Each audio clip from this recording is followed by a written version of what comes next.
রাজনৈতিক দল গঠনের বিষয়টি গুজব বলে জানালেন শ্রম ও কর্মসংস্থান উপদেষ্টা আসিফ মাহমুদ।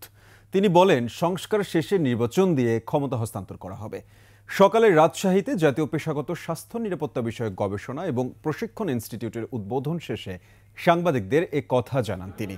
এ সময় তিনি বলেন, জনগণ নির্বাচন ও ক্ষমতার পালা বদলের জন্য নয়, ফ্যাসিবাদী ব্যবস্থা বিলুপ্ত করার জন্য গণঅভ্যুত্থানে অংশ নিয়েছিলেন। শ্রমিকদের উন্নয়নে ও অধিকার রক্ষায় সরকার প্রয়োজনীয় পদক্ষেপ নেবে বলেও জানান শ্রম ও কর্মসংস্থান উপদেষ্টা। ওয়ালটন টেলিভিশন মাত্র 25,490 টাকায় পাচ্ছেন গুগল টিভি।